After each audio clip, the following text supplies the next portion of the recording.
For the first time ever, a government building in Kyiv was hit by a Russian aerial attack overnight. This, as President Trump said moments ago, that he's ready to move to the second phase of sanctions against Russia. The Ukrainian military says more than 800 Russian drones were deployed against cities across the country. At least 4 people, including an infant, were killed. Ukraine's President Volodymyr Zelensky is calling the attacks vile. And President Trump's Ukraine envoy says Russia appears to be now escalating the war. I want to bring in CNN Global Affairs analyst Kim Dozier. Kim, great to see you. I mean, the building that houses the Ukrainian Prime Minister's office was also struck in this assault. What do you read in this kind of targeting?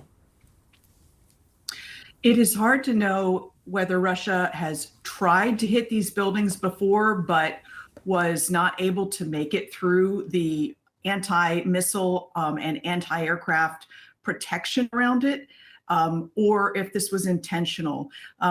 Previously, they've hit other parts of the city, but this attack was 800 drones and missiles. Some of the drones were what's called dummy drones. They don't have a warhead, but they're launched to confuse the anti-aircraft systems on the ground so that many of them can then get through. Whether it was intentional or not, they did hit one of the buildings in the governing complex over Kyiv. And they also, once again, hit residential buildings, killing civilians. And these were residential buildings, at least one of them, according to reporters on the ground, it was hit by a drone. Drones are guided. Drones have some sort of capability to see where they're going. So it's hard to see this as anything but Vladimir Putin saying, I will do what I want for as long as I want, no matter what the White House says, because I am not ready to stop making war yet. And this, as President Trump is, giving Putin now 2 weeks to make a peace deal with Ukraine. The deadline was last Thursday. No deal happened. But Trump said moments ago that he is ready to move to the second phase of sanctions against Russia. And I mean, they haven't worked so far. Is this what it's going to take to get Russia to the negotiating table? Well, the last set of sanctions that Trump struck was against India, giving India an extra 25% tariffs for a total of 50% tariffs against their goods so that India would stop buying Russian crude. The thing is, a lot of that Russian crude that India buys, it sells on to Europe as finished products. And these tariffs didn't in any way affect China, which buys far more Russian crude than India does. Plus, also, India was so incensed over the tariffs that they have raised their orders for the fall by 10 to 20% for more crude. So that really hasn't done much to damage the Russian war machine. It is hard to know if Trump is ready to actually hit some of the areas like the oligarchs, something that would hit closer to the Russian centers of power, like he did in his first term. He's been advised to do that. He's been given those tools by his advisors, like General Keith Kellogg, who does fully understand what Moscow is about.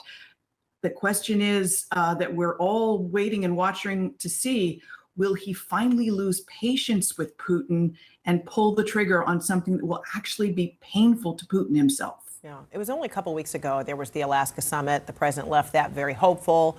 But now Zelensky is actually criticizing that event. Listen to what he had to say. I think that President Trump gave Putin what he wanted. He wanted very much to meet with President Trump, with the President of the United States. And I think that Putin got it, and it's a pity.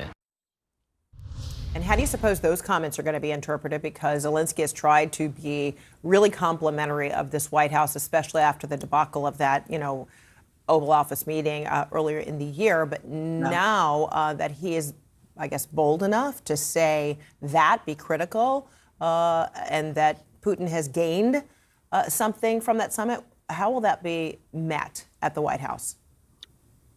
You can almost see Zelensky thinking out loud, like, should I say this? And then he finally says the emperor has no clothes on type statement. Everyone has since understood, watching what Putin has done since the summit, that he has squandered Trump's good wishes and goodwill and used that photo op to the maximum. But the question is Trump also equally upset with what Putin has done in the aftermath? It hasn't looked like it, but Trump can he can run out of patience, and it happens suddenly. So if he feels in any way humiliated by what Putin is doing, then we're going to see a change in policy. What you have seen Putin also do is make a lot of different statements, like his most recent one at an economic summit was that if there are foreign troops inside Ukraine, this would be ostensibly after some sort of peace deal, and these are the reassurance forces promised by Europe to Ukraine. This is a deal still being worked out.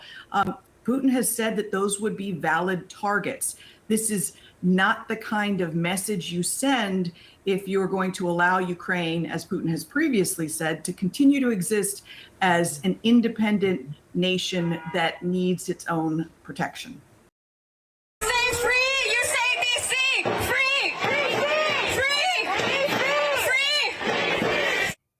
Major protests continue against Donald Trump. We've seen more sustained protests against the first year here of this term than most modern presidents. And yet, at the same time, some of the things that Donald Trump is doing and seizing powers for are still getting backed up by the Supreme Court, which has so many Republican members.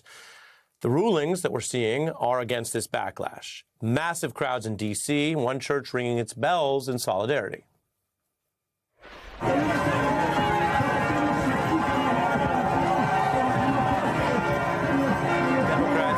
Sit-in, meanwhile, in Missouri at the Capitol, at the U.S. Open, Donald Trump attended, the first president to do so in over 20 years, and there was clearly a mixed reaction that included audible boos.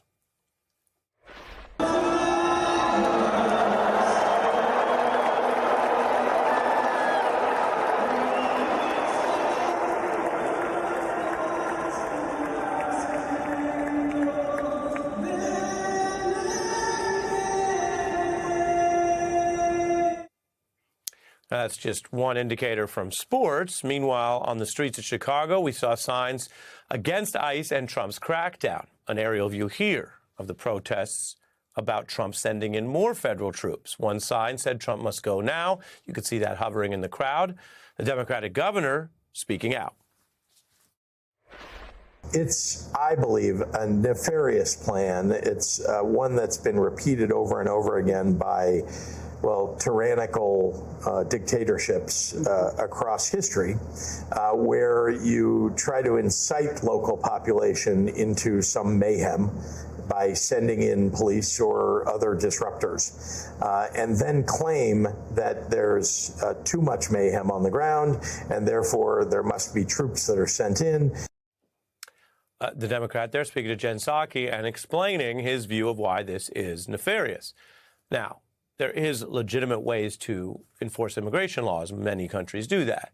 But whether this is an effort at a kind of scare tactics with ICE agents emboldened will continue under the Supreme Court, which has gone out of its way to help Trump even as he tests new powers. Just today, the Supreme Court said ICE can actually continue roving raids that had been challenged and paused by lower courts. Part of this includes what is basically the targeting of individuals based on appearance, what amounts to a type of racial profiling, no matter how you debate the wording, which usually, I want to tell you, is unconstitutional. In a 6-3 opinion, though, the court said that ICE can continue to do that for now and also allowed Trump to oust an FTC commissioner despite a federal law that prohibits presidents from doing that without cause. You take it together and you actually see something pretty rare, which is sustained street protests against a president who doesn't have any kind of good approval. He's underwater. Most people oppose him and what he's doing, even though he won an election. And yet the court is going out of its way, sometimes on a fast or emergency basis, to help the unpopular president with new powers that, remember, this MAGA court did not extend when there were Democrats in the White House. Here is Trump appointee Barrett discussing why she still doesn't think we're close to a constitutional crisis. How will we know if we're in a constitutional crisis as American citizens? Like, what would that look like? Because honestly, if you're just a busy person going about your day and you see a lot of headlines that we're in a constitutional crisis, it's like, okay, how will we know that? What would that look like? Well, look, I think the Constitution is alive and well. And I think that I don't know what a constitutional crisis would look like. I don't think that we are currently in a constitutional crisis. Justices are known more for their writing than speaking extemporaneously, and that's perfectly fine. As a matter of rhetoric, if you don't know what something looks like, then how would you know if you're in it? And maybe we should all be pretty concerned about how to define the constitutional crisis if it comes so we can face it. It would certainly involve a president openly agitating to stay in office past their constitutional limits, which is something we've heard the president wants to do. We just don't know if he's going to actually try it.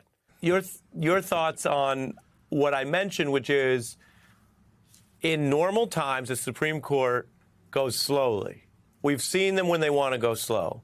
It helped Donald Trump when they sped certain things up, but we've seen them when they choose to go slow. And so they're jumping in not to leave the lower courts the way they are, but to often override in Trump's favor while there is a big, noticeable populist uprising against these tactics, many of which were not things that he strongly campaigned on.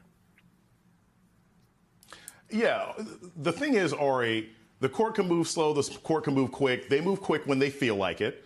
And many of them, not just because Trump put them on the court, but because they agree with a lot of his authoritarian tendencies, they're stepping in, whether it's through sort of pocket rulings or directly, and making things easier for him to remake the country however it is that he wants. And I think it was really telling in that last interview when Justice Barrett is like, well, I don't know if we're in a constitutional crisis or not. You know, first off, there are many scholars who can explain to her what a constitutional crisis is. But more importantly, if the weatherman can't tell me when it's raining, maybe I shouldn't trust what you have to say. And that's the situation we're in right now, where the court will have any kind of ruling that agrees with Trump.